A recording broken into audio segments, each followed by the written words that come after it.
दुनिया में एक ऐसी भी जंग हुई थी जिस जंग में फौज परिंदों से हार गई थी। जी हाँ, और ये कहानी नहीं हकीकत है। उसके तमाम दस्तावेज और रिकॉर्ड मौजूद हैं। दुनिया की तारीख में ऐसी बहुत सी चीज़ें हुई है जो हमें नहीं पता। भले ही हम बहुत पढ़ लिख लिए, लेकिन ऐसी कई सारी बातें हैं जो हमारे दिमाग तक पहुंची ही नहीं है। ऐसी ही एक जंग है EMU। जी हाँ, ईमू जिसे कहते हैं। ये कौमी परिंदा है ऑस्ट्रेलिया का। आइए ऑस्ट्रेलिया की जंग के बारे में आपको बताते हैं, जहां ऑस्ट्रेलिया की पूरी फौज अपनी ताकत का इस्तेमाल करके भी ईमू से हार गई। दोस्तों, वर्ल्ड वॉर 1 में ऑटोमन एम्पायर से लड़ने के लिए कई देश आगे थे। ये वाला सेक्शन मैं आपको जल्दी बताऊंगा, तो ज़रा ध्यान से सुनिएगा और शेयर कीजिएगा। हज़रात मोहतरम, हुआ ये कि ऑस्ट्रेलिया को भारी नुकसान हुआ था, क्योंकि ऑस्ट्रेलिया की लगभग 2,10,000 फौज, टोटल 2,10,000 फौज लड़ने के लिए वर्ल्ड वॉर 2 में गई थी। हुआ ये, वर्ल्ड वॉर 2 में ऑस्ट्रेलिया की फ़ौज को भारी नुकसान हुआ, क्योंकि 2,10,000 में से 60,000 से ज़्यादा फौज मारे गए और हज़ारों ज़ख्मी हुए। अब मरे कटे जो फौज वापस आए ऑस्ट्रेलिया में, तो ऑस्ट्रेलिया पूरा बिखर चुका था। गरीबी, परेशानी और फाकों जैसा माहौल था। जाहिर सी बात, जब कहीं जंग छिड़ती है किसी मुल्क में, आप देखते हैं जंग में फंसा हुआ तो वो जंग वाला देश पूरी तरह से बेकार हो जाता है। अब जो फौज आए थे, जो ज़ख्मी थे, किसी का हाथ गायब, किसी की टांग गायब, किसी का कुछ, कोई सदमे में चला गया। किसी के ख़ानदान वाले नाराज़ हैं क्योंकि 60,000 से ज़्यादा लोग वापस ही नहीं आए, उनकी लाश वापस आई। ऐसे में सरकार ने गुस्सा कम करने के लिए फ़ौज को और फ़ौज के ख़ानदानों को ऑफ़र कर दी ज़मीन, कि आप अपने पालन पोषण के लिए, ज़िंदगी बसर करने के लिए हम आपको ज़मीन दे रहे हैं ऑस्ट्रेलिया की। लेकिन मामला ये था कि हज़ारों लोगों ने ज़मीन लेने से इनकार कर दिया, क्योंकि उनका ये कहना था कि ये ज़मीन उपजाऊ नहीं है, बंजर ज़मीन है। लेकिन सीधे हाथ की ऑस्ट्रेलिया की कुछ ज़मीन काफ़ी बेहतर थी, कुछ नहीं बल्कि ज़्यादातर ज़मीन बेहतर थी।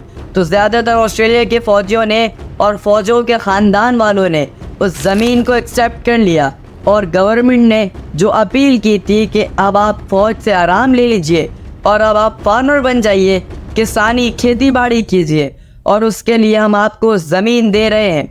हज़ारों लाखों लोगों ने ज़मीन ले ली और गेहूं की फसल, छोटी मोटी फसल वो उगाने लगे। अब कुछ वक्त बाद, ये बात है तकरीबन 1932 के आते आते, अब जब ये सब होने लगा तो भाई साहब वो किसान बन गए और वो खेती बाड़ी करने लगे। 1932 की शुरुआत में ही मसले शुरू होने लगे। शुरुआत यहाँ से हुई कि जब ये खेती बाड़ी शुरू करी 1932 से, तो वहाँ उस इलाके में ईमू बहुत ज़्यादा थे, जिनकी तादाद, पॉपुलेशन उस परिंदे की बताई गई 20,000। ईमू दुनिया का सबसे बड़ा परिंदा है जो उड़ नहीं सकता। पहले नंबर पर है शुतुरमुर्ग, जिसे कराची वालों को सहरी में खिलाया जाता है। इस टॉपिक में बाद में बात करेंगे। दूसरे नंबर पर है ईमू, जो आज के लिए, आज का ऑस्ट्रेलिया का कौमी परिंदा है। उसका वजन 50 से 60 किलो होता है, भागने में फुर्तीला और काफ़ी तगड़ा होता है। बताना चाहूँगा कि उसकी उस वक्त पॉपुलेशन 20,000 थी, और जिस ज़मीन पर वो रिटायर्ड फौजी खेती बाड़ी करते थे, ईमू भारी मात्रा में उन फसलों को तबाह कर रहे थे। कहीं तोड़ फोड़ मचा रहे थे, कहीं फसलों को नोच रहे थे, फसलों के बीज में भाग रहे थे, जिससे फसल बुरी तरह से ख़राब हो रही थी। पूरी दुनिया एक तरफ से गरीबी में जकड़ी हुई थी। वर्ल्ड वॉर बंद हो चुका था, और ऐसे में उस वक्त अमेरिका के स्टॉक मार्केट भी डाउन हो गए थे, जिससे बहुत बड़ा असर ऑस्ट्रेलिया पे पड़ा था। मार्केट क्रैश हो गई और ऑस्ट्रेलिया में भी भूखमरी फैल गई थी। सूखा पड़ने लगा था और उधर से बची कुची फसल ईमू तबाह कर रहे थे। अब जो किसान थे, जो पूर्व सैनिक थे, वो परेशान हो गए। उन्होंने ऑस्ट्रेलिया की गवर्नमेंट से मदद मांगी कि आप हमारी मदद कीजिए। ऑस्ट्रेलिया की गवर्नमेंट बहुत सोच समझकर 3 फौजियों को, सीनियर फौजियों को, उन इलाकों में जहां ईमू का बहुत ज़्यादा दबाव था और वहां के लोग परेशान थे। अब उन 3 फौजियों को बता दो, उससे पहले यहाँ रुक के कि उन परिंदों को मारने की परमिशन नहीं थी।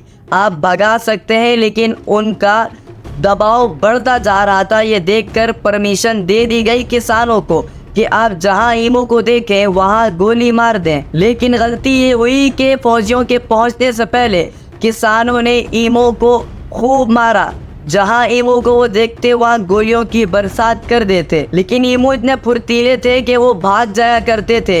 किसान खुल्लम खुल्ला गोलीबारी करते थे, गोलियां खत्म हो जाती थी, लेकिन ईमू उनसे नहीं मरते थे, वो भाग जाया करते थे। तब जाकर मिलिट्री से मदद मांगी। मिलिट्री के 3 जवान पहुंचे और उन्होंने फिर 3 दिन तक ऑपरेशन रन किया। उन्होंने गोलीबारी करी। अब जब गोलियां ही नहीं लगती थी कि जैसे ही गोली चलाते थे कि वो फुर्तीले ईमू भाग जाते थे। ऐसे में ऑस्ट्रेलिया के उन 3 फौजियों ने मशीन गन्स का इस्तेमाल किया। मशीन गन्स का इस्तेमाल करके भी उन्होंने पूरी ताकत का इस्तेमाल किया, तब भी वो ज़्यादा ईमू को नहीं मार पाए। सिर्फ और सिर्फ 20,000 में से 30 ईमू मार गिराए। यानी हजारों गोली चलाने के बाद सिर्फ 30 ईमू को ये मार पाए। अब उसके बाद नवंबर 8 को 1932 को अखबार में खबर छपी, जिसमें कहा गया कि ऑस्ट्रेलिया की फौज ने बहुत घटिया परफॉर्म किया, ईमू से हार गए। उसके बाद वो तीनों सैनिकों को गवर्नमेंट ने वापस बुला लिया और एक तरह से वो हार गए। लेकिन उसके बावजूद दूसरी तरफ ईमू लगातार ज़मीनों को तबाह कर रहे थे, खेतियों को बर्बाद कर रहे थे। किसानों ने फिर मदद मांगी, भैया देश तबाह हो रहा है, बचा कुचा अनाज बर्बाद हो रहा है। फिर उसके बाद गवर्नमेंट ने एक बार फिर से मिलिट्री को भेजा। इस बार किसान भी और मिलिट्री के साथ शामिल हुए और फिर 3 से 4 दिन तक खतरनाक गोलीबारी उन ईमू पर की गई। गोली चलती थी, वो चारों तरफ फैल जाते थे, जिसकी वजह से उनको एक साथ मारना नामुमकिन था। काफ़ी मुश्किल हुई। लगातार टाइम को, जंग के वक्त को बढ़ाया गया, ड्यूरेशन को बढ़ाया गया और एक हफ्ते में वही 10 से 12 ईमू मार पाए। यानी जहां ये उम्मीद की जा रही थी कि एक हफ्ते में सारे ईमू मार दिए जाएंगे, लेकिन ऐसा करने में ऑस्ट्रेलियन फौज बुरी तरीके से नाकाम रह गई। 10 सितंबर आते ही 1932 तक ये जंग खत्म कर दी गई। अब यहाँ पर उम्मीद ये की जा रही थी कि लगभग 10,000 ईमू इन्होंने मार लिए होंगे, लेकिन ऐसा नहीं हुआ। सिर्फ 986 ईमू ही ये मार पाए। अब यहाँ से ऑस्ट्रेलिया की मिलिट्री का मजाक उड़ने लगा। अब वक्त गुजरते गुजरते लोगों को मानना पड़ा कि ऑस्ट्रेलियन आर्मी सिर्फ जानवरों, सिर्फ परिंदों से हार गई।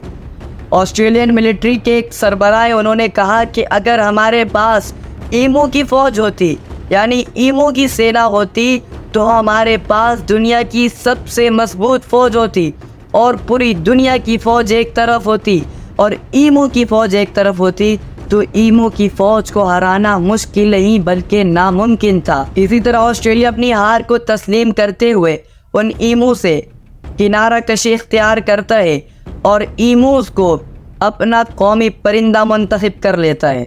उम्मीद है आपको आज की वीडियो पसंद आई होगी। अगर वीडियो पसंद आई है तो HMF ग्राफी को सब्सक्राइब करें और ज़्यादा से ज़्यादा शेयर करें। जज़ाकल्लाहु खैरा।